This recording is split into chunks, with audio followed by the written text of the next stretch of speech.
तानम् राम। नमो सिद्धाणं नमो आयुर्याणम् नमो वज्रायाणम् रामो नमो लोये लोये सहसाहो साहूणम। म्यूट करो शालिनी आप। सॉरी, म्यूट नहीं हुआ था।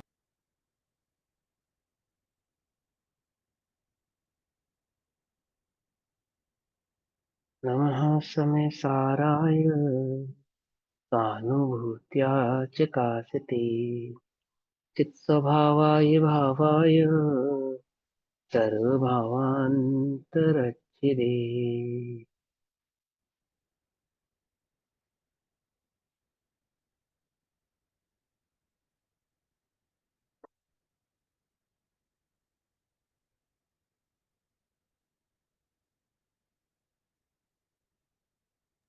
एक बारी लास्ट में आप वो बता देना जो आपने फोटो भेजी थी ग्रुप पे।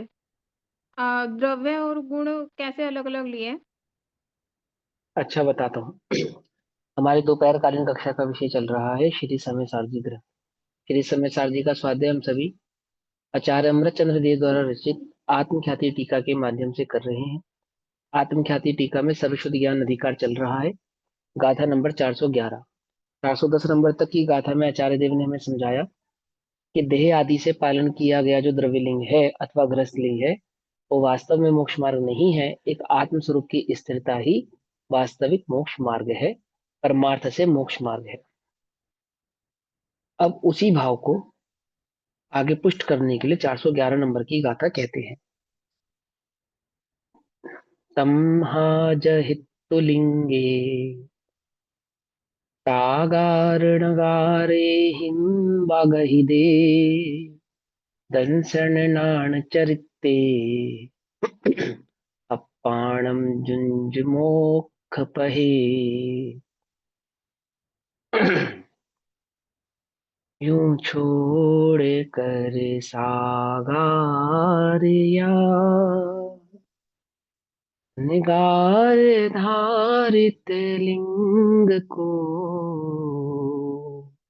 सागार अर्थात सा आगार। सा आगार मतलब अणुव्रत जिसमें आगार हो, और अनगार जिसमें कोई आगार नहीं रखा गया है, किसी भी तरीके का भाव नहीं रखा गया है, महाव्रत।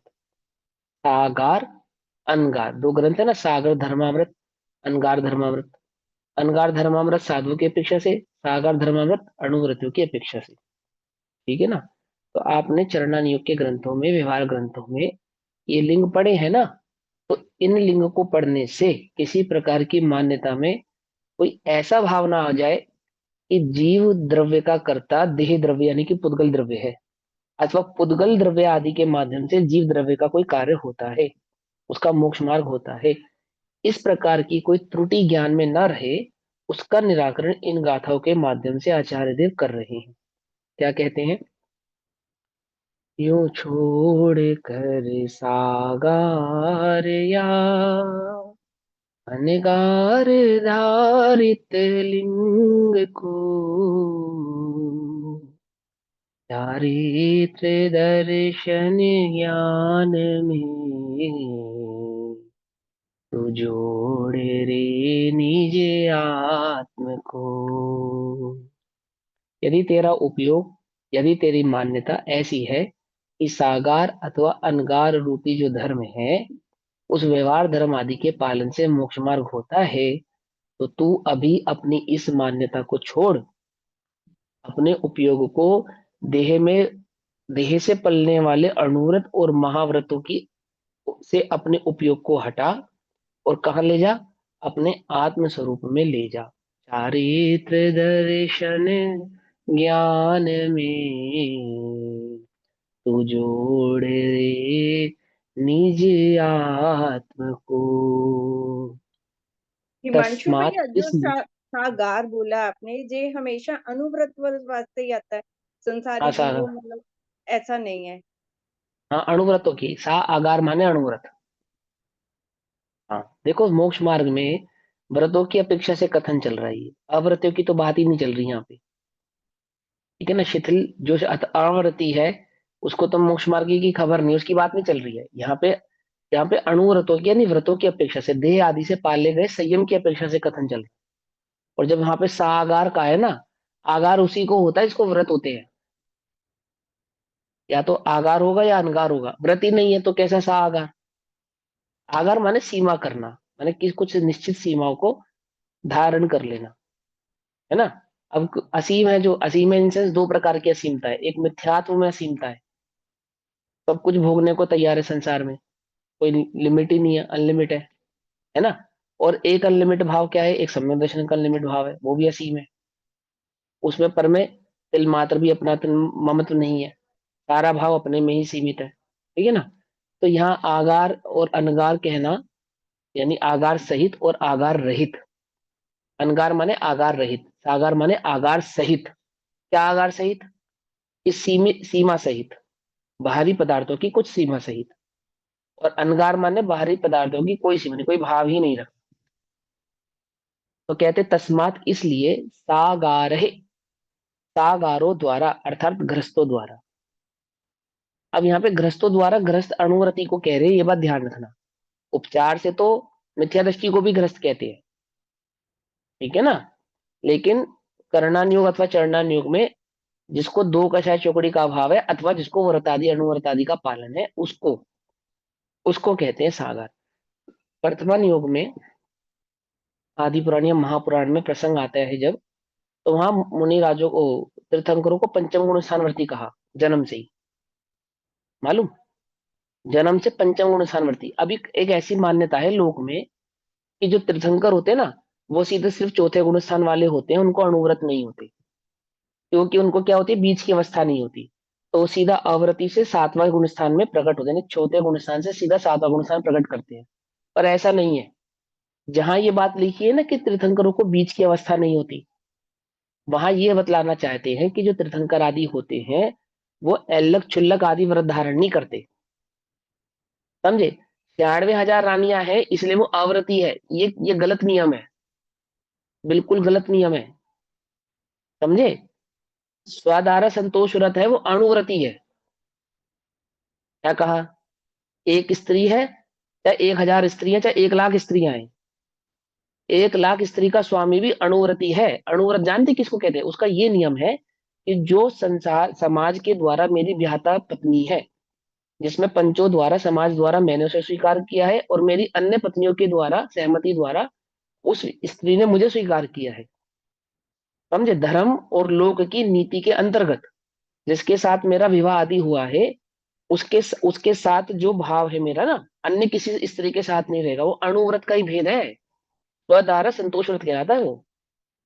कुछ बात समझ में नहीं आ रही, आप 3 समय भोजन करते हो मान लो, तो अणुव्रति हो या नहीं हो, कि भाई एक समय भोजन करे वो अणुव्रति, ऐसा नहीं है। ऐसा नहीं है, अणुव्रत के बहुत सारे वेरिएंट है, पहली प्रतिमा से लेकर और 11 प्रतिमा तक के जो वेरिएंट है यानी भाव हैं, वो सब अणुव्रतियों के ही वेरिएंट है, मैंने उनकी वैरायटी है। मुनिराजों में नहीं होती ये वैरायटी, मुनिराजों में पुलाग बकुश आदि आदि ये भेद होते हैं कषाय की अपेक्षा से, परंतु चारित्र की अपेक्षा से भेद नहीं होता, पर अणुव्रतियों में भेद होता है। कुछ बात समझ में नहीं आ रही है। तो ये जिसको लगता है क्योंकि उसके 96,000 रानियां हैं इसलिए वो अव्रती है या पापी है, तो बिल्कुल गलत, एकदम गलत मान्यता है। ये आपको ये अणुव्रतियों लगता है में भेद किस वजह से होता है पर? भाई अणु महाव्रत धारण नहीं कर सकता इस वजह से? अणुव्रत का एक निश्चित वो नहीं होता भाव, जैसे महाव्रत 28 मूल गुणों को कहते हैं, 28 मूल गुणों का निरतिचार पालन होगा, तो ऐसे मूल गुण नहीं होते वहां। वहां सामान्य 8 मूल गुण जिसके भी जीवन में है, देखो 7 व्यसन का त्याग है, 5 उदंबर फलों का त्याग है और मधु मांस मदिरा का त्याग है, ये तो इतना तो नियम है उसको। और लोक विरुद्ध कार्य नहीं करता है, अणुव्रति है वो, बस खत्म हो गई बात, वहां से अणुव्रत नहीं, शुरू हो जैसे ये जाता है। पंचम गुण स्थान में जो 11 प्रतिमाओं का भेद बताए हैं, ये किस वजह से है? हाँ मतलब ये ऐसे भेद क्यों है? मतलब ये एकदम से सीधा डायरेक्टली महाव्रत ग्रहण नहीं कर सकता, तो इसलिए अपनी भूमिका हाँ बढ़ाता है धीरे धीरे, इस हाँ, वजह से? धीरे धीरे, हाँ धीरे धीरे अपनी भूमिका बढ़ाता है, कषाय घटती घटती जी। जाती है और अप्रत्यक्ष कषाय के इतने भेद होते हैं, यह प्रत्यय क्या है? कषाय की मंदता के ऐसे परिणाम, ऐसे भाव है। एल्लकपना भी हो जावे, छुल्लकपना भी हो जावे, कोई समझे कि ये तो साधु हो गए, साधु नहीं है वो, साधु नहीं है वो, अणुव्रति है। और अणुव्रति कैसे कैसे? सेठ सुदर्शन अणुव्रति, सुकुमाल मुनि, सुकुमाल जो राजकुमार सुकुमाल अणुव्रति। ठीक, वो 4 पत्नियों के स्वामी, क्या नाम है उनका? ये भी सुकुमार। गज गज सुकुमाल नाम है ना, गज। हाँ, गज सुकुमाल। सुकुमार। वो क्या है? अणुव्रति है। अणुव्रति है। अणुव्रति का मतलब क्या है, ये समझना ध्यान से। वो धोती कुर्ता पहनता वो अणुव्रति है, ऐसा नहीं, सूट बूट वाला भी अणुव्रति हो सकता है। कुछ बात समझ में आ रही नहीं? अभी हम श्रावक धर्म का ना पालन नहीं कर पाते, ढंग से चरणाने को समझते नहीं, तो हमको क्या लगता है हम तो अणुव्रति नहीं हो सकते। समझे? गाड़ी में घूमे, मोटरसाइकिल पे घूमे, अणुव्रति हो सकता है। अणुव्रति होने के लिए आपको क्या लगता है, जो 5 पाप है ना, उस 5 पाप में जो लोक निंदनीय 5 पाप है, उनमें जो आपने सीमितता धारण की है, वो अणुव्रतियों के सहज ही होती है। 3 कषाय 2 कषाय चौकड़ी का जिनके अभाव है ना, तीर्थंकरों के 2 कषाय चौकड़ी का अभाव होता है, 1 कषाय चौकड़ी का अभाव नहीं होता। चक्रवर्ती आदियों के भी, सम्यक दृष्टि चक्रवर्ती आदियों के भी 2 कषाय चौकड़ी का अभाव होता है। जैसे कैसे होता है समझाता हूँ। जैसे जन्म से? हाँ, जन्म से होता है, 8 वर्ष की उम्र में हो जाता है। जन्म से तो 1 कषाय चौकड़ी का अभाव होता है, 8 वर्ष की उम्र में 2 कषाय चौकड़ी का अभाव हो जाता है। जो तीर्थंकर आदि होते हैं वो जन्म से तो सम्यक दृष्टि होते हैं, समझे? और 8 वर्ष की अवस्था होती है ना, तो 2 कषाय चौकड़ी के अभाव वाले वो हो जाते हैं। और बिल्कुल प्रामाणिक बात है, कोई ऐसा नहीं आगम के विरुद्ध। आदि पुराण महापुराण में इसके पूरे प्रसंग है, उल्लेख है बकायदा। ठीक है ना? लेकिन हमें नहीं मालूम कि हम अणुव्रत किसको कहते हैं, या महाव्रत क्या होता है, अणुव्रत की भावना क्या है, वो भी अपने समझ में नहीं आती। अपने को क्या लगता है, वो सफेद कपड़ा पहनता हो, धोती दुपट्टा पहनता हो, है ना, हाथ में डोल लेकर चलता हो, सो वो अणुव्रती होगा। ऐसा नहीं, ऐसा नहीं है। ठीक है ना? 5 पापों में जो लोक निंदनीय पाप आदि का त्याग किया धर्म नीति पूर्वक, वो सारा का सारा अणुव्रत है। और करणान्यों की अपेक्षा से 2 कषाय चौकड़ी का भाव हुआ, सीधा सीधा सा। शांतिनाथ, कुंतुनाथ, अरण्यनाथ क्या है? तीनों तीर्थंकर चक्रवर्ती भी है या नहीं है? चक्रवर्ती की भोग संपदा है, 6 खंड की विभूति है। इससे अधिक विभूति के मालिक हो सकते हैं? एक गृहस्थ, एक मनुष्य इससे अधिक विभूति का मालिक हो सकता है? 6 खंड से अधिक विभूति का मालिक हो सकता है? तो भी अणुव्रति है, ये बता रहे हैं। 6 खंड की विभूति का स्वामी होवे तो भी 6 खंड की विभूति के स्वामित्व के साथ अणुव्रति होता है। कुछ बात समझ में आई या नहीं आई? मतलब हर अब चीज की कहोगे, एक सीमा बना ली उन्होंने, बस वो सीमा के अंदर ही होगा सब अब वो कुछ जो सीमा उनके तो पास। मलेच्छ का कथन है, ये मलेच्छ भाषा में ऐसा कहा जाता है। वास्तविक तो 2 कषाय चौकड़ी का भाव है, उतनी आत्मस्थिरता है। इसको उपचार से, यहाँ पे भी क्या कहते हैं, 28 मूल गुण आदि, ये उपचार से इसको गृहस्थ लिंग अथवा मुनिलिंग कहते हैं। वास्तव में नहीं है। वास्तव में क्या है? मुनिलिंग अथवा गृहस्थ लिंग। देखो साफ कह रहे हैं, यूं छोड़ कर सागार या अनगार धारित लिंग को धारण किया, नहीं किया, क्या कहते हैं उसको? चारित्र दर्शन ज्ञान में तो जोड़ रे निजात्म को। अब कोई कहे कि वो व्यवहार चारित्र का पालन करने की क्या आवश्यकता है? ऐसा छल ग्रहण नहीं करना, ऐसा छल ग्रहण नहीं करना। कर्ता बुद्धि से पाला गया जो व्यवहार चारित्र है वो मोक्ष मार्ग नहीं है। अकर्ता स्वभाव की स्थिरता के साथ जो व्यवहार में आचरण आदि स्वतः ही परिवर्तित होते हैं, उसको व्यवहार मोक्ष मार्ग कहा जाता है। कहा जाता है, उसमें क्या बात है? अब तुम्हें अंदर की बात नहीं पता है, बाहर की बात पता है, तो तुम्हें बाहर से उपदेश देते हैं। समझे नहीं समझे? इसलिए सागरों सागरों द्वारा, सा आगारों द्वारा यानी कि गृहस्थों के द्वारा, ठीक, अनगार कई वा अथवा अनगारों के द्वारा यानी कि मुनियों के द्वारा, ग्रहितानि ग्रहण किए गए। क्या ग्रहण किया मुनियों ने? क्या ग्रहण किया मुनियों ने? व्रत। क्या ग्रहण किया है श्रावकों ने? व्रत। समझना है ना? हाँ, दो दो भाव है। अनुव्रत महाव्रत। हाँ, तो जो अणुव्रत और महाव्रत ग्रहण किए हैं वह धर्म नहीं है, वह मोक्ष मार्ग नहीं है, ये कहेंगे। देखो क्या कहते हैं, ग्रहण किए गए लिंगानी लिंगों को, लिंगों को माने ये जो अणुव्रत आदि है ना और महाव्रत आदि, इसको लिंग कह रहे नहीं, पहचान चिन्ह को। जहित्वा छोड़कर, मुनिलिंग छोड़कर है। तो मुनिलिंग छोड़ने की बात कह रहे हैं ना, देखो देखो स्पष्ट तो लिखा है मुनिलिंग छोड़कर, है ना, तो इसको तो शब्द में ले कहेंगे। हाँ एकत्व बुद्धि को छोड़कर। हाँ, ये धर्म का कारण है, ऐसे भाव को छोड़कर, मुनिलिंग को छोड़कर नहीं। जो मुनि लिंग में ये एकत्वपना धारण किया है कि देह आदि से होने वाला जो चारित्र है वह मेरा चारित्र है, और देह आदि से पलने वाला जो संयम है वह मेरा संयम है, देह आदि से पालने वाला जो व्रत आदि है वह मेरे व्रत आदि है, ऐसी मान्यता को छोड़कर, छोड़कर क्या होता है, दर्शन ज्ञान चारित्र अर्थात दर्शन ज्ञान चारित्र में जो कि मोक्ष मार्ग है उसमें तू आत्मा को लगा, अथवा अपने दर्शन ज्ञान चारित्र स्वभाव में, रत्नत्रय भाव में, आत्म स्वभाव में, ज्ञान स्वभाव में अपने आत्म भाव को लगा। आत्मा ही ज्ञान है, ज्ञान ही दर्शन है, ज्ञान ही चारित्र है। दर्शन ज्ञान चारित्र तीन है या एक है? हाँ तीन है, ये उपचार से कहते हैं, वास्तव में ये एक आत्मा ही है। पूर्वारंग अधिकार में पहले कह दिया ना, तुम नहीं करना छल ग्रहण, यदि हो कहीं कुछ स्खलन, क्या स्खलन होगा कि हम भेद करके बतला रहे हैं, तुम द्रव्य में भेद मत मान लेना, ये स्खलन, और कोई स्खलन नहीं। समझे नहीं समझे, ये स्खलन कि हम द्रव्य में भेद करके कहेंगे तुमसे, और हम तुमको निश्चय व्यवहार की नीतियों का ज्ञान कराएंगे।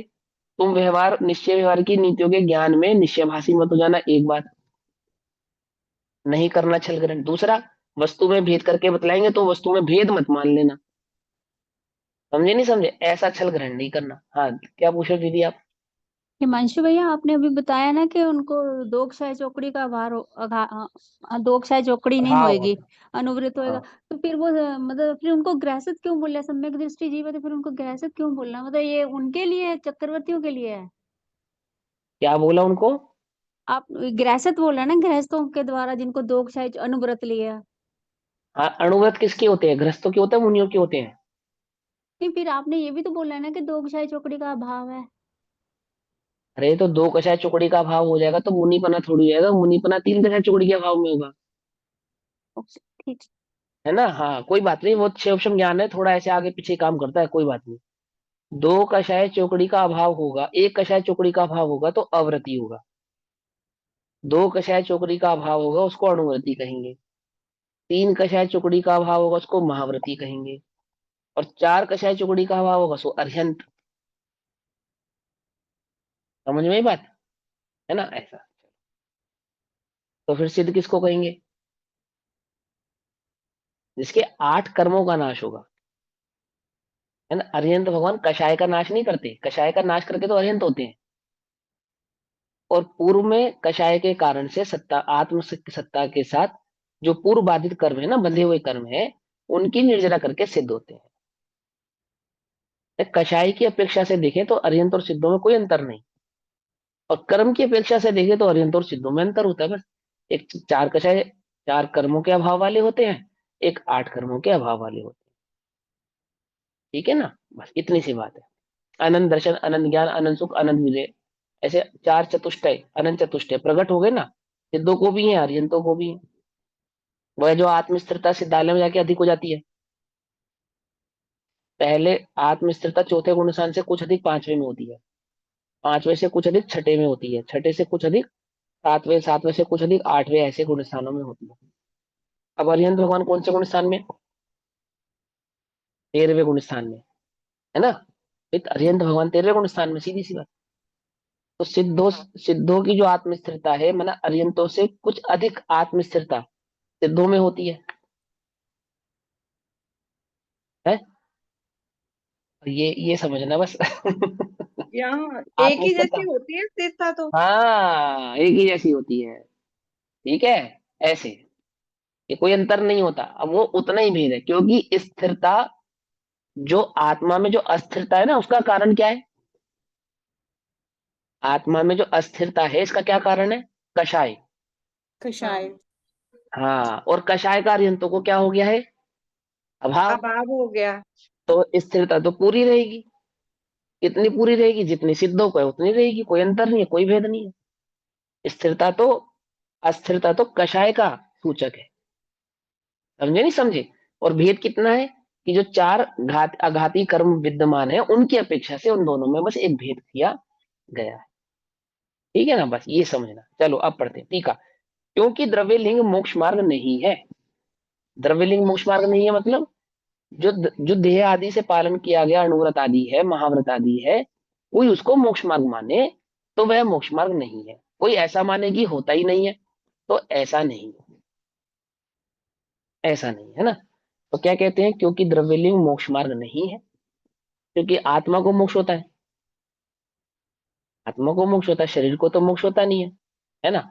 ऐसा भाव ग्रहण करके कोई समझे कि स्त्री को भी मोक्ष होता है और पुरुष को भी मोक्ष होता है, क्योंकि स्त्री और पुरुष तो शरीर है, आत्मा तो न स्त्री है ना पुरुष है। तो ऐसा अर्थ ग्रहण नहीं करना। क्या कहा, मोक्ष तो आत्मा को ही होता है, पक्की बात, नियम से आत्मा मात्र को ही होता है, देह को नहीं होता है। लेकिन गृहस्थ को नहीं होता है, अणुव्रति को नहीं होता है, पकड़ में बात, स्त्री आदि को, त्रियंच आदि को नहीं होता है। ये आत्मा तो त्रियंच नहीं होता, देह नहीं, देह है ही नहीं आत्मा तो उसके होने ना होने से क्या फर्क पड़ता है। तो दोनों स्याद्वाद भावों को समझना पड़ेगा कि मोक्ष तो वास्तव में आत्मा की स्थिरता को कहते हैं। स्त्री को क्यों नहीं होता है, क्योंकि वो स्त्री देह वाली है? बोले नहीं, क्योंकि उसको तीन कषाय चौकड़ी से अधिक का अभाव, मैंने दो कषाय चौकड़ी से अधिक का अभाव होता नहीं है, इसलिए नहीं होता। त्रियंचों को क्यों नहीं होता है, तभी क्योंकि कहते हैं ना उसको कि दो स्त्री कषाय को चौकड़ी से, पांचवें गुण स्थान के ऊपर गुण स्थान नहीं होता, इसी वजह हाँ तो से। वही तो कह रहा हूँ, हाँ क्योंकि दो कषाय चौकड़ी का अभाव नहीं, से अधिक अभाव नहीं होता ऐसा। मलेच्छ को क्या कहेंगे, क्योंकि वो स्त्री है इसलिए नहीं होता। फिर थोड़ा और सूक्ष्म करके क्या समझेंगे, क्योंकि दो कषाय चौकड़ी से अब ऊपर का जो अभाव होना चाहिए वह स्थिरता उसमें नहीं होती। बोले क्यों नहीं होती, ऐसा ही कर्म का उदय, ऐसा निमित्त नैमित्तिक उसको संबंध है कि इस जाति का पुरुषार्थ उस जीवात्मा को उत्पन्न होता नहीं है, क्योंकि वो देह स्त्री है। ये तो बहुत बात की बात है, उसने जो कर्मों का आश्रय किया है, उसने जो कर्मों का बंध किया है, उसकी जो योग्यता है, तत्समय की जो योग्यता है वो ऐसी ही है, कैसी ही है, वो उस तत्समय की योग्यता का सूचक है, स्त्री पर्याय। ऐसे ही अंतरंग में जो आत्म स्थिरता हुई है, तीन कषाय चौकड़ी का अभाव हुआ है, उसकी स्थिरता है वो द्रव्यलिंग, उसका चिन्ह है वो द्रव्यलिंग। द्रव्यलिंग के कारण उसके अंतरंग में प्रकट हुआ, ऐसा नहीं। देखो आजकल क्या होता है, क्या उदाहरण दूं, प्लास्टिक सर्जरी होती है, स्त्री पुरुष बन सकती है और पुरुष स्त्री बन सकता है ना, होता है ना। अब कोई स्त्री पर्याय से जन्मा और पुरुष बन गया, अब बोलो, अब उसके छठा गुण स्थान हो सकता है या नहीं हो सकता है? नहीं हो सकता। क्यों, वो तो पुरुष है, नहीं, उसकी चेकअप करा अंदर लो की पूरा। परिणति तो वो तो जो योग्यता वो तो कि वैसी देह रहेगी, वो नहीं है, थोड़ा बदल कि जाएगी। देह नहीं है, स्त्री पना देह नहीं है, चाय उपचार तो से वही देह बना के नहीं दे। है, हाँ कषाय तो वही उपचार में से, है। उपचार से, वो जो देह को स्त्री कह रहे हैं ना, वो तो उपचार से कह रहे हैं, लौकिक व्यवहार है ये। कुछ बात समझ में नहीं आ रही है, कोई पुरुष स्त्री हो गया, देह से स्त्री हो गया, अब उसको छठा गुण स्थान होगा या नहीं होगा? अब भैया ये बड़ी अटपटी बात कही आपने, और बहुत खतरनाक काम है ये तो। होने को तो हो सकता है, होने में क्या है, जब वो ऐसा नग्न नहीं अवस्था, है, ऐसा नहीं है, ऐसा नहीं जब वो नग्न अवस्था को धारण कर लेगा है, तो नहीं है, ऐसा अंतरंग। नहीं है, पांचों ऐसा समवाय नहीं है ना। लगेंगे, पांचों नहीं समवाय मतलब लगेंगे ऐसे ना। ऐसे नहीं है ना, ऐसा है कि वो लोक नीति के विरुद्ध नहीं जा सकता। लोक नीति के विरुद्ध जाएगा तो काम नहीं बनेगा, वो तीव्र कषाय का द्योतक है। लोक नीति के विरुद्ध जो जाते हैं ना, वो कषाय का द्योतक होता है, चिन्ह है वो कषाय का। कुछ बात समझ में नहीं आ रही है? अब उसके होगा या नहीं होगा, बोले लोक नीति का उल्लंघन नहीं कर सकता, देह अगर स्त्री का है तो नग्नता धारण नहीं कर सकता, और नग्नता धारण नहीं कर सकता इसलिए 5 से ऊपर नहीं जा सकता। कुछ बात समझ में नहीं आ रही है? हिमांशु भैया, समझे? फिर तो हाँ, हम स्त्री को मतलब जैसे भावलिंगी भी नहीं कहेंगे, फिर तो वो द्रव्यलिंगी रहेगा। अरे सम्यक दर्शन के साथ भावलिंग, गृहस्थ का सम्यक दर्शन भावलिंग के और साथ। मुनि का भावलिंग, गृहस्थ का भावलिंग और मुनि का भावलिंग, बस भावलिंग माने क्या, ज्ञान लिंग को भावलिंग कहते हैं, ज्ञान लिंग को भावलिंग कहते हैं। तो ज्ञान लिंग किसको कहते हैं? आत्मस्थिरता को भावलिंग कहते हैं। अब मुनि की अपेक्षा से भावलिंगी किसको कहेंगे? कि जिसको अंतरंग और बहिरंग दोनों प्रकार के भाव प्रकट हुए हैं। अंतरंग में क्या है? 3 कषाय चौकड़ी का भाव हुआ है, उतनी आत्मस्थिरता हुई है। और बहिरंग में 28 मूल गुण आदि प्रकट हुए हैं। तो वो क्या हो गए? मुनि राजों का भावलिंग हो गया। और गृहस्थों का भावलिंग क्या कहलाएगा? अणुव्रत आदि जो बाहर में और अंतर में 2 कषाय चौकड़ी का भाव है, वो गृहस्थों का भावलिंग है। सीधी सी बात है, उसमें क्या है? एक ज्ञान लिंग, दोनों को काउंट कर रहे हैं ना, एक मुनिराज की अपेक्षा से तो कथन ही नहीं कर रहे। कथन तो दोनों की अपेक्षा से कर रहे हैं। कथन तो गृहस्थ का भी कर रहे हैं और मुनि का भी कर रहे हैं, दोनों ही कर रहे हैं ना। एक का तो नहीं कर रहे, दोनों लिंग काउंट कर रहे हैं ना। क्यों कर रहे हैं दोनों लिंग काउंट? क्योंकि 2 लिंग है। करणान योग आदि में अथवा कर्णन योग आदि में 2 लिंग एक्सेप्ट किए हैं। ऐसा नहीं द्रव्य योग एक्सेप्ट नहीं करता, वो भी एक्सेप्ट कर रहे हैं। 2 लिंग है बोल रहे हैं हम हैं। लेकिन कौन किसको लिंग कहना? वो जो द्रव्य लिंग है उसको लिंग नहीं कहते। भावलिंग को द्रव्य, भावलिंग को ही मात्र लिंग कहा जाता है, ज्ञान लिंग को। हाँ, उसके साथ द्रव्यलिंग भी होता है, उसका निषेध नहीं कर रहे हैं। तो यहाँ तो इतनी सावधानी रखनी है बस कि आप छल ग्रहण ना करें। क्या छल ग्रहण ना करें? कि जो निश्चय से कहे गए कथन है उसमें व्यवहार आदि की जो गौणता है उसको गौण ही रखे, डिनाई नहीं करें। एक तो करना उसका निषेध और एक करना उसको गौण। गौण और निषेध में अंतर समझते हो? है ना? गौण करते हैं, निषेध नहीं करते हैं। क्या कहते हैं सुनो, क्योंकि द्रव्यलिंग मोक्ष मार्ग नहीं है, बिल्कुल भी नहीं है। इसलिए समस्त द्रव्यलिंग का त्याग करके दर्शन ज्ञान चारित्र में ही वह मोक्ष मार्ग होने से आत्मा को लगाना योग्य है, ऐसी सूत्र की अनुमति है।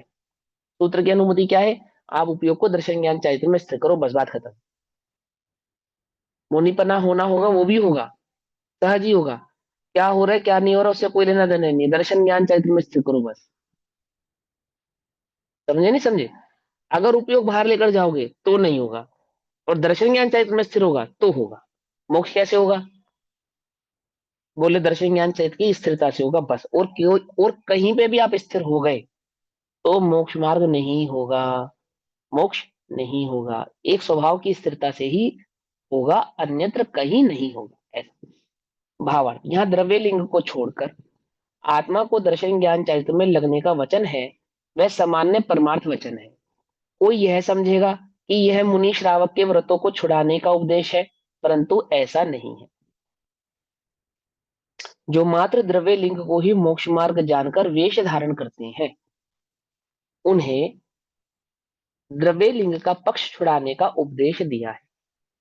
अर्थात जिनकी बाह्य बुद्धि है, देह बुद्धि है, देह आसक्ति है, या जिनको ऐसा पक्ष है कि नहीं जो मैंने व्रत आदि पालन किया है मुझे तो मोक्ष होगा, होगा होगा या नहीं होगा? कि व्रत आदि पालन करने के आधार से मोक्ष होता नहीं, तो फिर मैं व्रत आदि पालन नहीं करूं? कि भाई तू स्वरूप में स्थिर हो, तू क्या हो? स्वरूप में स्थिर हो। ये तेरी स्वरूप की स्थिरता का चिन्ह है, ठीक है ना? तेरी स्वरूप की स्थिरता का चिन्ह है। बाहर के चिन्ह से अंतरंग की स्वरूप की स्थिरता नहीं बढ़ती, लेकिन अंतरंग स्वरूप की स्थिरता से बाह्य चिन्ह प्रकट होते। ऐसा द्रव्यलिंग का पक्ष छुड़ाने का उपदेश दिया है कि भेष मात्र से, भेक मात्र यानी वेश, वेश मात्र से, बाह्य व्रत मात्र से मोक्ष नहीं होता। भेष मात्र से क्या नहीं होता? मोक्ष नहीं होता। परमार्थ मोक्ष मार्ग तो आत्मा के परिणाम जो दर्शन ज्ञान चारित्र है वही है। ज्ञान स्वभाव में ज्ञान स्वभाव की स्थिरता, उसी का श्रद्धान, है ना? और चारित्र यानी उसमें स्थिरता, ज्ञान स्वभाव की जो स्थिरता है वही मोक्ष मार्ग है। व्यवहार आचार सूत्र के कथानुसार जो मुनि श्रावक के बाह्य व्रत हैं वे व्यवहार से निश्चय मोक्ष मार्ग के साधक हैं। व्यवहार से निश्चय मोक्ष मार्ग के साधक है मतलब उन्हें उपचार से मोक्ष मार्ग का साधन कहा जाता। क्यों कहा जाता है? कि वे होते हैं, वे भावलिंगियों के साथ होते हैं, जिनके स्वरूप की स्थिरता होती है ना, उनका बाह्य आचरण ऐसा ही होता है। अब तुम्हें अंदर के स्वरूप की स्थिरता तो दिख नहीं रही, बाहर का आचरण दिख रहा है। कल उदाहरण दिया था ना, वो 4000 मुनि राजों को क्या दिख रहा है? 4000 राजाओं को क्या दिख रहा है? आदिनाथ भगवान का क्या दिख रहा है? सम्यक दर्शन दिख रहा है। सम्यक ज्ञान बाहर दिख का रहा है, सम्यक चारित्र दिख रहा है, कुछ नहीं दिख रहा। बाहर उन्हें का बस इतना दिख रहा है कि इन्होंने वस्त्र त्याग दिए तो हम भी वस्त्र त्याग देते हैं, इन्होंने पंचमुष्टि केशलोच किया तो हम भी पंचमुष्टि केशलोच कर लेते हैं। और उन्होंने ना पीछे धारण की ना कमंडल धारण किया, तो इन्होंने भी ना पीछे धारण की ना कमंडल धारण किया। क्या समझे? करना चाहिए नहीं करना चाहिए? तो जीव परिमार्जन नहीं करता, उसको उनको आवश्यकता नहीं होती क्या पीछे की? नहीं, एकमात्र तीर्थंकरों को नहीं होती। तीर्थंकरों को आजकल चित्र निहार भी बनते हैं। होता है ना, हाँ, ये इसलिए। आजकल चित्र बनते हैं, ऐसे चित्र बनाते हैं, मुनिराजों के चित्र बनाते हैं, रक्षाबंधन आदि, या उसमें कई बार चित्र आते ना, उसमें एक भूल दिखाते, त्रुटि दिखाते हैं। वो कमंडल भी नहीं दिखाते कहीं कहीं मुनिराजों के पास, और कई मुनिराजों के ना कमंडल दिखाते हैं ना पीछे दिखाते चित्रों में, या आजकल जो कार्टून मूवीज बनते हैं ना उसमें। उनको ध्यान रखना चाहिए, एकमात्र तीर्थंकरों के पीछे और कमंडल नहीं होते, अन्य समस्त साधुओं के पीछे और कमंडल होते हैं। मैंने ये बात, गणधरों के भी होते हैं, निहार हो चाहे ना हो, होंगे, चिन्ह उनके पास होगा। लेकिन अरिहंत जो तीर्थंकर भगवान है, तीर्थंकर भगवान, उनके पीछे कमंडल नहीं होंगे मुनि अवस्था में। अरिहंत अवस्था में तो आवश्यकता होती ही नहीं है, परंतु मुनि अवस्था में उनके नहीं होते। जैसे कंपनाचार्य हैं, या सासु मुनिराज हैं, या विष्णु कुमार मुनिराज आदि हैं, वो सब चरम शरीर ही है, तद्भव मोक्षगामी है, तो भी उनके पीछे कमंडल तो होंगे। ठीक है, चलो अभी पढ़ते। तो नहीं थे, 4,000 मुनिराजों ने नहीं धारण किए, नहीं धारण किए, क्योंकि उन्होंने तो क्या किया, कॉपी पेस्ट किया ना, जैसा वो कर रहे थे वैसा वो कर रहे थे बस। अब वो ध्यान मगन हो गए, तो ये भी आंख बंद करके खड़े हो गए। अब आंख बंद करके खड़ा होना और ध्यान होना, दोनों में कितना अंतर है नहीं है? ये भगवान तो ध्यान में मगन मगन हो गए, और ये आंख बंद करके खड़े हो गए। क्या हो गई ये?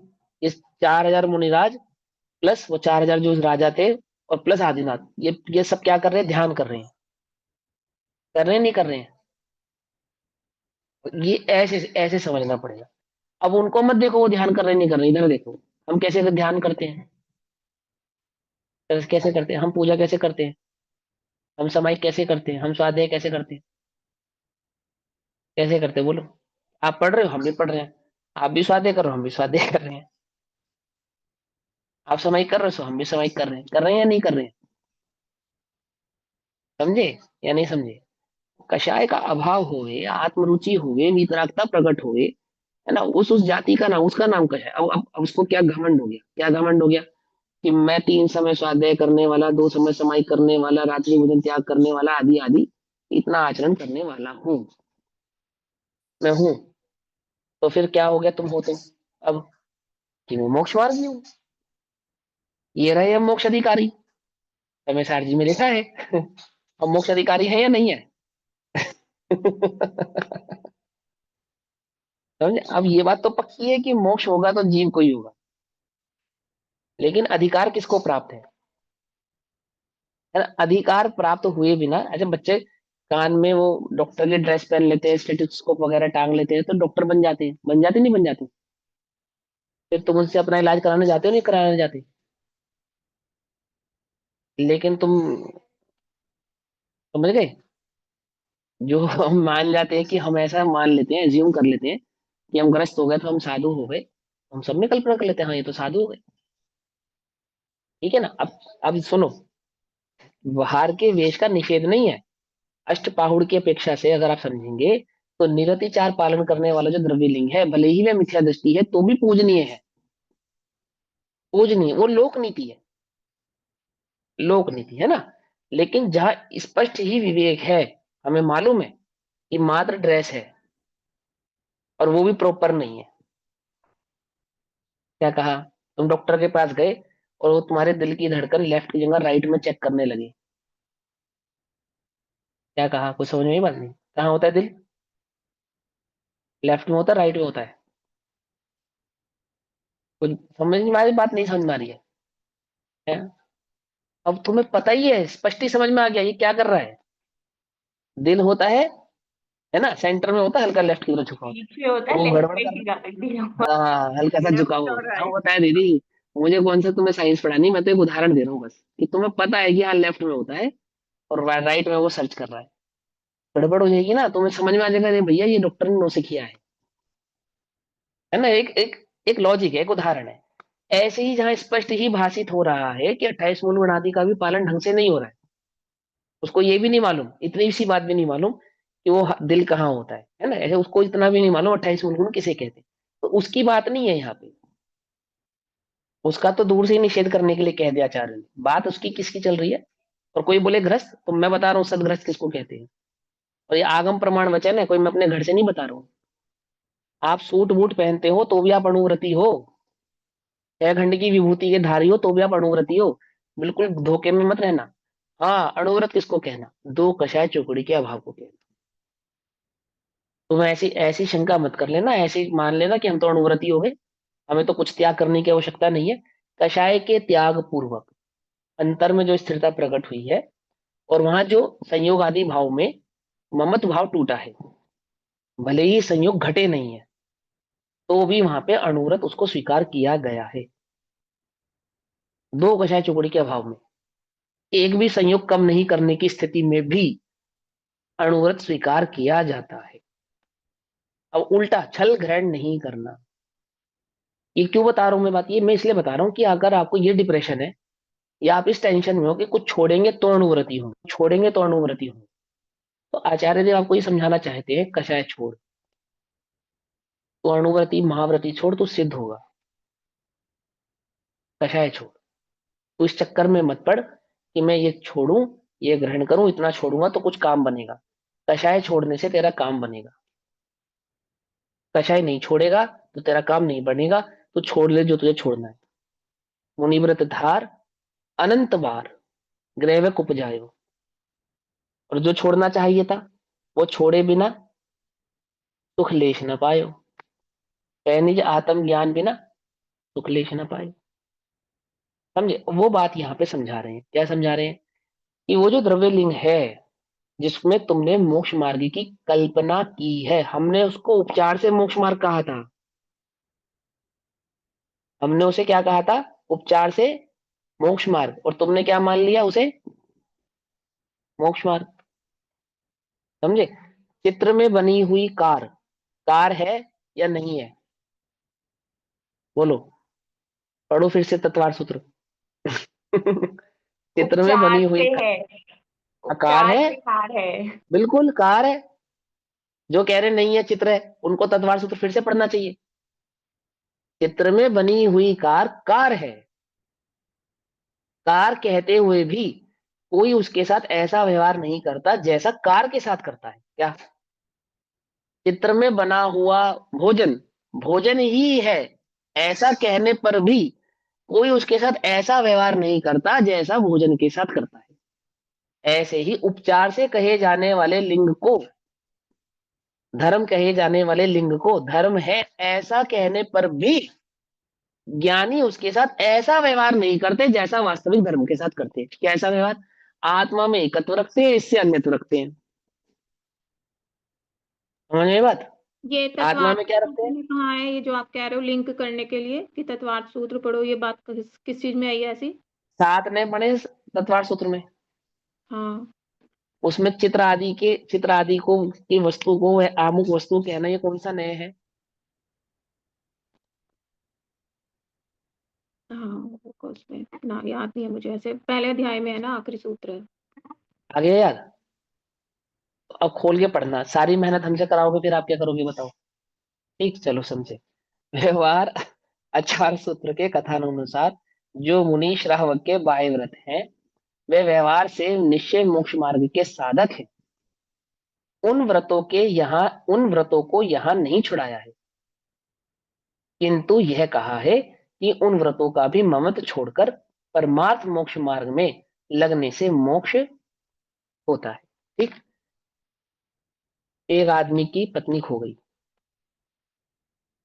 एक आदमी की क्या हो गई, पत्नी खो गई। वो पुलिस स्टेशन गया, तो उसने कहा कि पुलिस से कि भाई मेरी पत्नी ढूंढ के लाओ, वो खो गई। तो उसने पूछा भाई तुम्हारी पत्नी कैसी दिखती है ना। तो उसने चित्र निकाल कर दिखाया, ये मेरी पत्नी है। क्या कहा उसने? ये मेरी पत्नी है। तो पुलिस वाले ने कहा, जब तेरी पत्नी तो तेरे पास ही है, तेरी जेब में ही है। है, ये मेरी पत्नी है, तो तेरी तो तेरे पास ही है, तो काय को ढूंढ रहा है उसे? क्यों ढूंढे मथुरा, क्यों ढूंढे काशी, घट राजी तेरे घट घट का वासी, है भाई। कि नहीं नहीं, ये मेरी पत्नी नहीं है। अभी तो तू कह रहा है ये मेरी पत्नी है, अभी तो तूने कहा ये मेरी पत्नी है, कि नहीं मेरी पत्नी तो है, पर ये ना, ये मेरी पत्नी नहीं। कुछ बात समझ में आई या नहीं आई? ये लिंग तो है, ये मोक्ष मार्ग का लिंग तो है, परंतु ये मोक्ष मार्ग का लिंग नहीं है। क्या कहा? कुछ बात समझ में आई या नहीं आई? द्रव्य लिंग तो होता है, उसका निषेध नहीं कर रहे हम। ये चित्र में जो दिख रही है ये मेरी पत्नी है, मैं इसका निषेध नहीं कर रहा हूं, परंतु ये मेरी पत्नी है ऐसा नहीं। पत्नी वस्तु जुदा है, चित्र वस्तु जुदा है। ऐसे ही द्रव्यलिंग वस्तु जुदा है और आत्म स्थिरता वस्तु जुदा है। समझ में आई बात? नहीं समझ में आई? है, हम मोक्ष मार्गी हैं। कैसे हैं? चित्र दिखा दिया तुमने निकाल के तुरंत फटाफट, ये देखो। बोले इसको नहीं, ये नहीं, है ना? इसको कहना, ये तो उसके भाव को प्रदर्शित कर रही है कि वो कैसी दिखती है। ये आत्म स्थिरता कैसी होती है? ये भगवान हमें आत्म स्थिरता समझाओ, कैसा होता है ये वीतराग भाव? तो बोले मुनिराजों को देखो, वो चलते फिरते सिद्धों से गुरु। फिर ये देखो, चलते फिरती वीतरागता की मूर्ति है, ये देखो, इसे कहते हैं वीतराग भाव। अब तुम धोखा खा गए। क्या धोखा खा गए? कुछ बात समझे? हमने तुम्हें वीतराग भाव दिखाना था ना, तो कैसा होता है वीतराग भाव, आत्मस्थिरता कैसी होती है? ये देखो मुनिराज, देखो ऐसी होती है। अब तुमने क्या देखा? तुमने नगनता देखी। वीतराग भाव में नगनता होती है नहीं होती है? कि हाँ होती है, परंतु नगनता वीतराग भाव नहीं होती। वीतराग भाव में 28 मूल गुण होते नहीं होते? कि हाँ होते, परंतु 28 मूल गुण वीतरागता नहीं होते। निरतिचार पालन होता है या नहीं होता? कि हाँ होता है, परंतु निरतिचार पालन वीतरागता नहीं होती। अब बोलो, कैसी दिखती है तुम्हारी पत्नी? की ऐसी आंख है, ऐसी नाक है, ऐसे होठ है, तो मिल तो रही है उससे, मैच खा तो रही है, यही तो तेरी पत्नी है। बोले हाँ ये मेरी पत्नी है, परंतु ये मेरी पत्नी नहीं है। ये वीतरागता से मैच तो खा रहे हो, 22 परिचय सह रहे हैं, 28 गुण का पालन कर रहे हैं, निरतिचार पालन कर रहे हैं, ईजन समिति आदि 5 से 3 समितियां पूर्वक आचरण हो रहा है तो ये मुनिपना। और क्या है मुनिपना? तो पाल तो रहा हूं, और क्या जान लोगे मेरी? कि अरे भैया तू पाल तो रहा है, इतना किया तो शाबाश, परंतु यह मुनिपना नहीं है। दिखता तो ऐसा ही है, पर ये नहीं है। कुछ बात समझ में आई या नहीं आई? है ना? क्या है वो? बोले अंतरंग की स्थिरता। आत्मा में तीन कषाय चौकड़ी के अभाव रूप जो आत्मा की स्थिरता का अनुभव का जो परिणाम है, वो मुनिपना है। वो है तो हम इसको भी मुनि कहेंगे, वो नहीं है तो इसको भी मुनि नहीं कहेंगे। तो जब वो है तो इसको क्यों कहेंगे? भाई ऐसा ही है, ऐसा ही है। समझे नहीं समझे? वो है तो इसको कहते बस ऐसा ही है। तो क्या कहते हैं? केवल वेश मात्र से, व्रत मात्र से मोक्ष नहीं होता। अब इसी अर्थ को दृढ़ करने वाली आगामी गाथा का सूचक श्लोक कहते हैं। श्लोक नंबर 239। एक 239 नंबर का कलश। दर्शन ज्ञान चारित्र त्रयात्मा तत्वमात्मनः एक एव सदा सेव्यो मोक्ष मार्गो मुमुक्षुणा। हम्म, मुमुक्षुणा क्या है मोक्ष मार्गो? सुनो, आत्मनः तत्वम दर्शन ज्ञान चरित्र त्रय आत्मा, अर्थात आत्मा का तत्व। तत्व माने, तत्व का अर्थ क्या होता है? जल्दी बोलो, फटाफट बोला करो। भाव, स्वतंत्र भाव, तत्व यानी भाव, है ना? ये तो छोटी छोटी बातें तो हमेशा याद रखा करो, हमेशा याद रखा करो। तत्व किसको कहना? भाव को कहना, उसका पना, उस वस्तु के भाव को। आत्मा का तत्व यानी आत्मा का भाव, आत्मा का स्वभाव। दर्शन ज्ञान चारित्रात्मक है, क्या है आत्मा का भाव? आत्मा का स्वभाव क्या है? दर्शन, ज्ञान, चारित्र्य, ये आत्मा का स्वभाव है। शक्कर का भाव क्या है? 50 रुपए किलो? नहीं, यही तो भाव है। कम हो गया? मिठास। मिठास। अच्छा ठीक है। ऐसे दर्शन, ज्ञान, चारित्र्य क्या है? आत्मा का भाव है। अर्थात आत्मा का यथार्थ रूप दर्शन, ज्ञान और चारित्र्य के एक स्वरूप है। अर्थात वह ज्ञान, दर्शन, चारित्र्य की जो एकता है, और दर्शन, ज्ञान, चारित्र्य जो भाव में आत्मा है, वह आत्मा का भाव है, आत्म तत्व भाव है। मुमुक्षुण मोक्ष मार्ग एक एव सदा सेव्य। एक सदा उसकी सेवा करता है। कौन? मुमुक्षु। इसलिए मोक्ष के इच्छुक पुरुष को यह दर्शन, ज्ञान, चारित्र्य स्वरूप मोक्ष मार्ग का एक ही सदा सेवन करना योग्य है। एकमात्र उसकी एकाग्रता में रहना, उस स्वभाव में स्थित रहना ही उस मुमुक्षु जीव के लिए योग्य है। अर्थात अपने उपयोग को यहाँ वहां ले जाना योग्य नहीं है, यहाँ वहां श्रद्धान मान लेना योग्य नहीं है, चाहे इसको चाहे उसको मोक्ष मार्ग मान लेना योग्य नहीं है। एक स्वभाव की स्थिरता, जितना भी कार्य वह कर रहा है, चाहे अंतरंग चाहे बहिरंग, जो भी पुरुषार्थ उसका है, उस एक आत्म स्वभाव की स्थिरता के लिए है, अन्य किसी भी चीज के लिए नहीं। अब इसी उपदेश को गाथा के द्वारा कहते हैं। मोक्ष गाथा नंबर 412 412। मोक्ष पहे अप्पाणम हवे ही तम चैव जाहि तम चेय तथैव विहरणिच्चम मा विहरसु अनंदेवसु अनंदव्येषु तू स्थापने को मोक्ष पथ में। अर्थात दर्शन, ज्ञान, चैत्र में अपने स्वभाव को स्थित कर, तो अपने को मोक्ष मार्ग में स्थापित। तू स्थापने को मोक्ष पथ में ध्यान अनुभव तू से उसमें ही नित्य विहार कर न विहार कर पर द्रव्य में। अर्थात अपने उपयोग को सदा वहां स्थित कर, और अन्य कहीं द्रव्यों में, अन्य किन्हीं मान्यताओं में, अन्य किसी भाव में अपने उपयोग को लेकर मत जा। विहार कर मतलब आत्मा कैसे विहार करता है? यहाँ बैठे बैठे लंदन की सैर कर सकते हो, नहीं कर सकते तुम? बोलो। 5 पापों में जो विहार होता है ना, विहार, वो कैसे होता है? यहाँ बैठे बैठे एक मोबाइल के माध्यम से योग 5 का पापों में विहार कर लेता जीव। अरे उपयोग का जो भ्रष्टपना है, उसको विहार कहते हैं। समझे या नहीं समझे?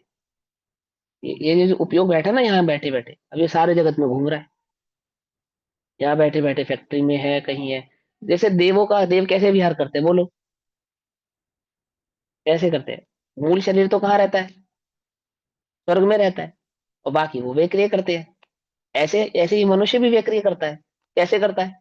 इसका उपयोग ही इसकी वे क्रिया है। समझे या नहीं समझे? उपयोग ही इसकी क्या है? वास्तविक वे क्रिया है। जीव कहाँ, उपयोग जहां। कहाँ हो? बोलो भैया, कहाँ बैठे हो तुम? कहाँ बैठे हो? हम्म? जहां उपयोग है जीव वहां है। तो उपयोग से क्या करता है जी? विहार करता है। तो क्या कहते हैं आचार्य देव? उसमें ही नित्य विहार कर न विहार कर पर द्रव्य में। क्षेत्र छोड़कर थोड़े ही जाता है जीव। स्व क्षेत्र छोड़ता है कभी अपना? बोलो, नहीं छोड़ता। कि हाँ भैया हम दिल्ली से मुंबई जाते तो है, अब तुम्हें क्षेत्र ही नहीं मालूम किसे कहते हैं। समझे? दिल्ली से मुंबई जाना इसको क्षेत्र नहीं कहते, इसको तो उपचार से क्षेत्र कहते हैं। समझे? अपने स्वचतुष्टय को छोड़कर कहीं बाहर जाना, वो है विहार है। तो कैसे होता है जीव का? ऐसे कैसे करता है? अपने स्वचतुष्टय को छोड़ के बाहर कैसे जाता है? बोले उपयोग ही एक ऐसी शक्ति है। उपयोग क्या शक्ति है? तुम बैठे कहीं पे भी और कहीं पे भी जा सकते हो, है ना। एक एक कथा आती है श्वेतांबर संप्रदाय में। एक कसाई था, कसाई, और उस कसाई को राजा सैनिक को पांच, कुछ 4 या 5 शर्तें कुछ रखी जाती है उसके आगे, श्वेतांबर संप्रदाय में कथा है कि वो आमुक कसाई हिंसा छोड़ देगा तो तेरे को उस तत्व की उपलब्धि हो जाएगी, या कुछ, वो कहानी में थोड़ा कहानी भूल रहा हूँ, क्या नाम है उसका, कसाई का? उसको ये था कि उसको नरक का बंध छूट जाएगा, कि हाँ, अगर नरक वो का बंध छोड़ कसाई देगा। छोड़ देगा तो उसको नरक का बंध छूट जाएगा। तो वो कसाई हाँ को रोज 500 भैंसे मारने की आदत होती है, तो हाँ, वो तो वो कसाई को क्या करता है, उठा के कुएं में उसको डाल कुएं देता में है। डाल देता है। हाँ, अभी अभी बात ये है कि वैसे तो किसी की कसाई कोई पाप छोड़े उससे मेरा नरक रुके ऐसा तो होता नहीं है, लेकिन समझाने की अपेक्षा से वो तो बात कथा है वो तो उस कसाई को उठा के क्या करता है, कुएं में डाल देता है, सूखा कुआं होता है उसमें डाल देता है। और वहां कसाई क्या कर रहा है, 500 भैंसों का रोज रोज कत्ल करता है। कैसे करता है, वहां कुएं में तो भैंस नहीं आ सकती, बाबू से मिट्टी वो से, मिट्टी के मिट्टी से मिट्टी वो से मिट्टी के बनाता है। पानी छोटे से छोटे पानी से डले बनाता है। हाँ, मिट्टी के 5 छोटे छोटे डले बनाता है वो 500, और ये एक गया, ये 2 गया, ये 3 गया, ऐसा वहां पे भाव करता रहता है। इसको कहते हैं भाव कर्म। ठीक, हम अपना भाव कर्म कैसे करते हैं बोलो? अरे भैया, ठाट तो इनके हैं, जिंदगी तो इसकी है ना। अब तुम देख लो किसकी है, जो भी जिन वैश्याओं को या अन्य अन्य को देखकर तुम प्रसन्न होते हो, यार ये है जीवन, तो इसका जीवन। अब बैठे तो तुम कहाँ हो? स्वाध्याय, और तुम्हारा तुम्हारा काम कहाँ चल रहा है, उपयोग कहाँ जा रहा है? इसको कहते हैं विहार। ना विहार कर तू अन्य में, ऐसे ही वह आत्मा का भाव धारण करके जो देह आदि में विहार कर रहा है। देह आदि में विहार कैसे कर रहा है, यानी देह आदि के माध्यम से पाले गए व्रत आदि को मेरे व्रत आदि है ऐसा मानकर उन्हें मोक्ष मार्ग मान रहा है। ये क्या हो गया, ना विहार कर पर द्रव्य में। आई बात समझ में? विहार अर्थात उपयोग का जो भ्रष्टपना है, उपयोग का जो घूमना है, कहाँ? स्वभाव को छोड़कर अन्यत्र कहीं पे भी। क्या कहते हैं आचार्य देव उससे? उसमें ही नित्य विहार कर, न विहार कर पर द्रव्य में। पंडित टोडरमल जी ने क्या कहा? परिणामों की संभाल करो। क्या करो? परिणामों की संभाल, अर्थात अपने उपयोग को अधिक भ्रष्ट मत करो, मत करो। जितना हो सके इसे सीमित रखो। किसे?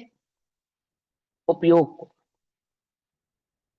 व्रत व्रत आदि तो धारण कर लिए, लेश्या में पढ़िए ना, कापोत लेश्या का स्वरूप याद है?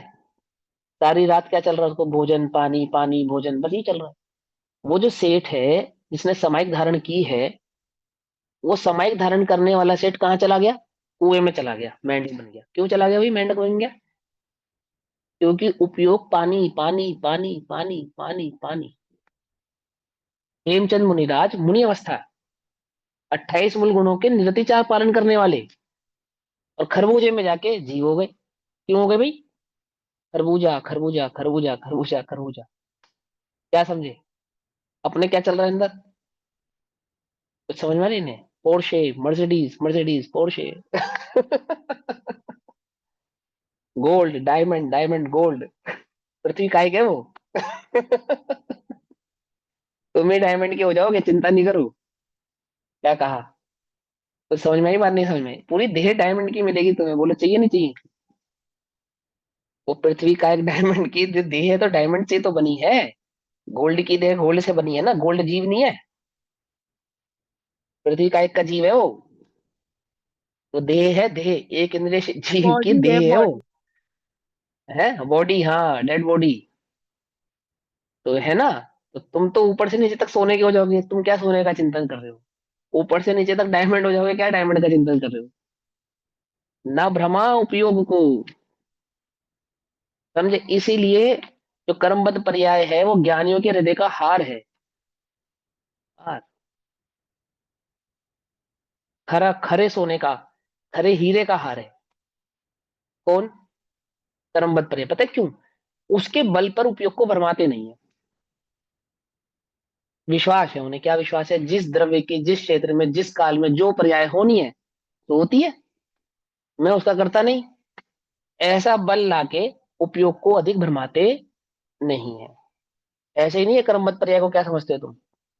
बिना क्रमबद्ध पर्याय के विश्वास आए कहाँ उपयोग स्थिर होने वाला है, और बिना उपयोग की स्थिरता है कहाँ क्रमबद्ध पर्याय का विश्वास आने वाला है। उसमें ही नित्य विहार कर, न विहार कर पर द्रव्य में। हे भव्य जिसको मोक्ष पद जैसे हम पहली बार आत्मा की बात सुनते हैं, जैसे मतलब चौथे काल वगैरह में भी, तो मतलब उसमें ये क्रमबद्ध पर्याय की बात आती ही आएगी, मतलब समझाने हाँ, में। बिल्कुल आएगी, क्यों नहीं आएगी। देव का श्रद्धान किसको कहेंगे बोलो? केवल ज्ञान का श्रद्धान होगा या नहीं होगा देव के श्रद्धान में? क्या है तीन हम्म। लक्षण सच्चे देव के? वीतरागी हितोपदेशी और वो और वो क्या? सर्वज्ञ। और वो, सर्वज्ञता। हाँ, वीतरागता, हितोपदेशता और सर्वज्ञता। वो सर्वज्ञता क्या है? वो कर्मबद्धता का विश्वास है। समझे? और देव फिर शास्त्र गुरु का शंकर श्रद्धान हुए बिना कैसे फिर होगा? शंकर भगवान का उपदेश तो तीनों कालों में एक सा ही रहता है, चाहे तो कोई उसे भी रहेगा काल ना। हो। हाँ, और फिर भगवान का जो तुमने वहां पे निश्चय किया ना, सच्चे देव का जो श्रद्धान किया, तो सच्चे देव के श्रद्धान में ही कर्मबद्धता का श्रद्धान आ जाता है। क्योंकि सर्वज्ञता का श्रद्धान बिना कर्मबद्धता के श्रद्धान के कैसा सर्वज्ञता का श्रद्धान है बोलो यार? कैसा सर्वज्ञता का श्रद्धान ये हाँ, तो? वो पर्याय जो वस्तु में अनुपालन है कर्मबद्धता ये। को स्वीकारे नहीं, वस्तु में कर्मबद्धता भाव को स्वीकारे नहीं, और मैं सर्वज्ञता का श्रद्धानी हूं ऐसा माने, तो ये तो बिल्कुल हाँ, विपरीत तो बात हो इसमें गई। भविष्य की पर्यायों का कैसे पता चलेगा कि भविष्य में फिर सर्वज्ञ हाँ। कैसे कहलाएंगे? ठीक है। हाँ, और वो तो बहुत व्यंजन और स्थूल पर्याय हैं। यहाँ तो सूक्ष्म पर्यायों की भी बात है। हम्म। ठीक है ना? समझ नहीं आई एक मिनट हिमांशु हो रहा है। भैया, दोबारा से बताओ। अरे जो सर्वज्ञ भगवान है ना, सर्वज्ञ भगवान, भगवान की जो सर्वज्ञत्व गुण है ना, उस सर्वज्ञत्व गुण का जो विश्वास है, वही कर्मबद्ध पर्याय का विश्वास है। दो अलग चीजें नहीं है ये। समझे? कर्मबद्ध पर्याय की सिद्धि सर्वज्ञता से ही होती है, अथवा सर्वज्ञता की सिद्धि कर्मबद्ध पर्याय से होती है। तो इन्होंने ये क्वेश्चन किया कि वो चौथे काल में भी जो सम्यक दृष्टि आदि होंगे या सम्यक दर्शन प्रकट करेंगे, क्या उन्हें भी कर्मबद्ध पर्याय का विश्वास आएगा? कि विश्वास तो सम्यक दर्शन के समय कर्मबद्ध पर्याय का छोड़ो, जहां देव का श्रद्धान किए बिना तो सम्यक दर्शन प्रकट होगा नहीं, ये नियम है। और सच्चे देव का श्रद्धान जहां होता है, वहां कर्मबद्धता का नियम से ही श्रद्धान होता ही होता है। क्यों होता है? कि वो सर्वज्ञता है ना, सर्वज्ञता उसका लक्षण है। सर्वज्ञता किसको कहते हैं? जो तुम्हारा मतलब जो भविष्य जाने। उन्होंने और देखा। भविष्य तीन सब लोगों की जानता सब हूँ। चीजें जानता हूँ, भूत भविष्य वर्तमान भविष्य सब सब कुछ जानता हूँ। जानते हैं। तीनों लोकों के छह द्रव्यों की समस्त गुणों की समस्त पर्यायों को युगपद, एक साथ जानते हैं। युगपद, तीनों कालों की युगपद पर्यायों को जो एक साथ जानते हैं। जो घटित हो चुकी है उसको, जो घटित हो रही है उसको, जो घटित होने वाली है उसको। कितने काल की? तीनों कालों की। तीनों काल कहने का मतलब क्या होता है? जहां काल का एंड ना हो, उसको कहते हैं तीन काल। एंडलेस है वो। समझे या नहीं समझे? तो क्या हो गया? वो वही तो कर्मबद्ध पर्याय का विश्वास है, और क्या है? चलो, भी तो समय हो गया। तो ये जो गाथा है 412 नंबर की गाथा है ना, इसका भाव हम कल पढ़ेंगे। तब तक के लिए सभी को जय जिनेन्द्र। ओम एक बार नमः ये वो ले लो सिद्धेश्वराय। जरा, द्रव्य और गुणों का अंतर। निज निधि निज में बताई, जहाँ अनंत उपकार है, उसके लिए जिनवाणी माँ को वंदना शत बार।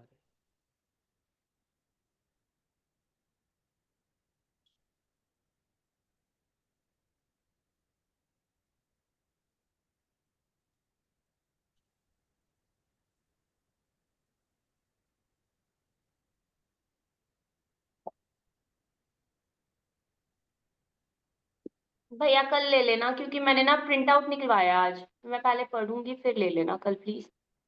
हाँ, मैं भी यही कहने वाला था। ठीक है। मैंने वो फोन से पढ़ा नहीं जाता। तो उसको उसको ध्यान से पढ़ लो। ठीक है ना? उसमें कोई एक क्वेश्चन खड़ा होगा, तुम्हें ऐसा नहीं, मेरे हिसाब से तो पूरा ही पेपर तुम्हें समझ में आना चाहिए पहले तो। हर हर पॉइंट पे सवाल है वहां। क्योंकि पर्याय का पूरा स्वरूप ऐसे थोड़ी तुम मैंने लिख दिया आप और वो पॉइंट्स हमने संकलन कर लिए और हमें पर्याय का स्वरूप समझ में आ गया, ऐसे समझ में नहीं आएगा। अर्थ पर्याय का भाव क्या है, व्यंजन पर्याय का भाव क्या है, वो पूरा समझना पड़ेगा, तब जाके द्रव्य अर्थ पर्याय किसको कहना और गुण अर्थ पर्याय किसको कहना। और उसमें स्वभाव और विभाव द्रव्य कैसे गुण लगाना। जैसे एक ही होते हैं, द्रव्य गुणों एक का नहीं होते, समूह है तो। एक नहीं होता, एक नहीं होता, एक नहीं होता। पढ़ोगे ध्यान से तो ये तो आंसर उसी में लिखा है। क्या लिखा है मैंने वहां पे? द्रव्य अर्थ पर्याय किसको कहा है बताना जरा। हाँ, खोल कर स्वभाव पढ़ लो।